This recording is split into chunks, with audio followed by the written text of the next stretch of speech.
Hi students, my name is Julia McLeod. I'm here with the first of 4 videos I've made for you to keep your strings skills going during the summertime. I know you've been learning from home and now you really are at home because it's the summer holidays, and I want you to keep going a little bit with your strings. Just play 10 minutes a day if you can or longer. We've been looking at the Strings Basic book. This is the one we were using through 5th grade, and it'll take you a long way. If you go all the way through it, playing all the exercises, you really will come out at the end of it a pretty good violinist. But the key thing to getting the most out of this program is to download this app on a laptop, a desktop, or on a phone. Find your most helpful grown-up to help you do that, and access all the tools that are in this book and in the app. For example, there are, you can play the track so that you can listen to the melody and hear what it is you are meant to sound like. You can even record yourself. You can even watch videos of small lessons chunked out. There is a tuner and a metronome. So the tuner will help you get your instrument in tune. The metronome, tick, tock, will help you keep a steady beat. And then you can actually save the various files that you've made. So I can't stress enough how helpful this is. It's $9.95, and we just looked at the book when we were in class, but I want you to download the app. And again, find a patient and helpful grown-up who will help you do that. Don't spend your time looking all over YouTube because there's a lot of mess out there, and that book is super helpful, all the videos that go with it. So let's start with our instruments. I have a violin here and a cello, and we'll talk first about tuning. 4 strings. A is always where we start. A. You're going to look at your tuner. The needle will go up and down, tell you if you're sharp, which is too high, or flat, which is too low. On my violin, I just have 1 fine tuner, but you have 4 fine tuners on yours. You can start by moving the fine tuner to see if you can make a difference with that. But if the difference is too great, you do need to go to the pegs. Turn the peg towards you, like this, to make the sound go lower. Turn it away from you to make the sound go higher. Too high.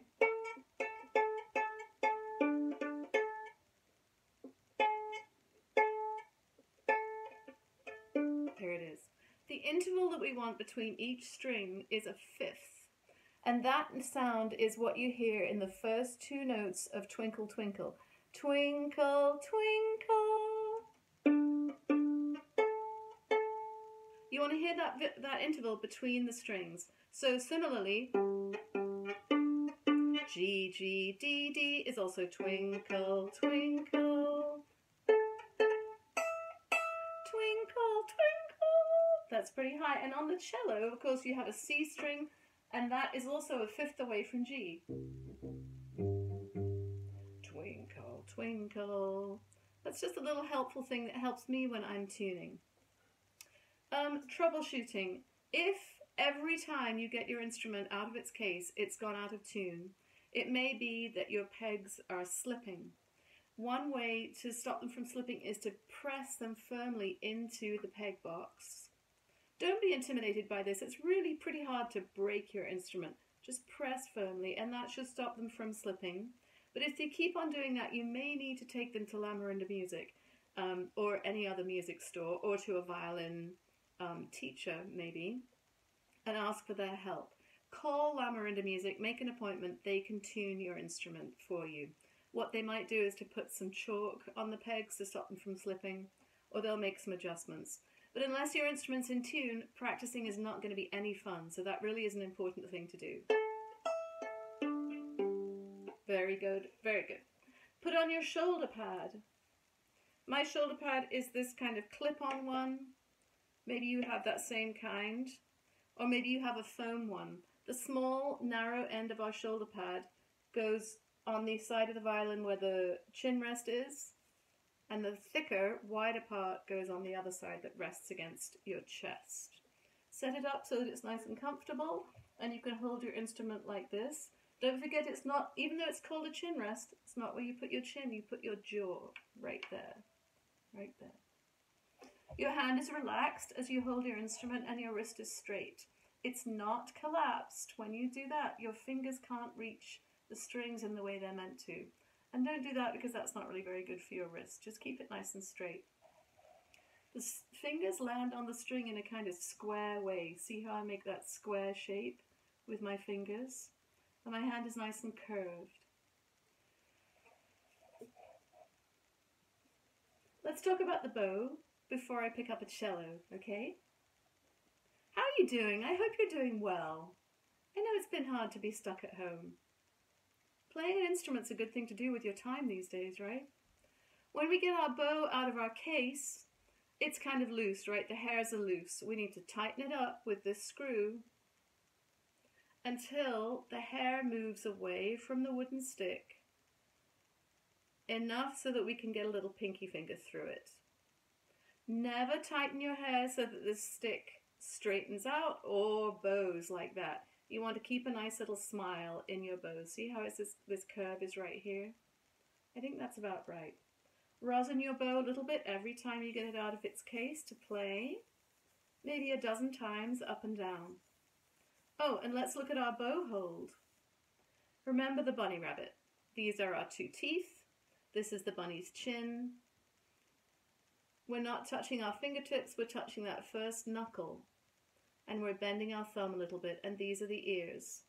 Let that bunny take a bite of the bow like that. Crunch. And the ears flop down. And if you play the violin or the viola, the pinky goes on top of the bow like that. If you play the cello, it can relax over the edge like that. Let me check on the cello, friends, and show you how to hold your cello. Adjust the end pin so that it's at a good height for you to hold it between your knees with this first point just resting on your knees like that. Don't have it too upright, don't have it too flat. Make sure your spine is nice and straight. The C peg here should be about level with your ear, and that's how you know you've got it all set up right. You guys are growing. If you're renting an instrument from Lamoranda Music, again, or any other store, give them a call and go in. It may be that through the course of a year at school, you have grown out of your instrument. So if it feels like it's really small, think about upgrading to the next size. And cello players, pretend you're holding a soda can. And you want a nice rounded shape in your hand. And that's how you're going to hold it on the neck of the instrument. Let's do a little bowing and concentrate on making a good sound. I've prepped this cello bow. Listen up. 4 beautiful strings. A, D, G, C. Isn't that fun? To get a good sound from your instrument, make sure, and violins and violas, this is exactly the same for you, make sure the path of your bow is traveling right in between where the fingerboard ends and where the bridge is. Don't have it up too high. Don't have it too close to the bridge. That won't make a good sound. Too high and it gets too quiet and scratchy. Too low and you'll bump into the bridge.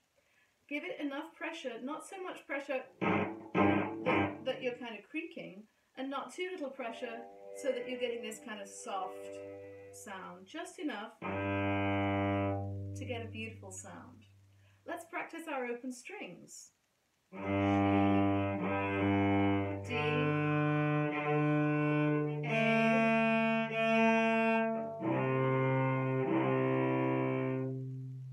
Do that with your violins and violas, starting on G, D, A, E if you have an E string, C if you have a C string. So that's our little warm-up on posture and preparation. Do a little of that each day. Take a look at your book. All the information I covered in this little video is also in your book. It's shown you by different teachers. It's printed out. When you put it in the book, And when you put it on a desktop and a laptop, you can scroll through the pages in exactly the same way. I'll be back in the second video to go over some songs and scales. See you then.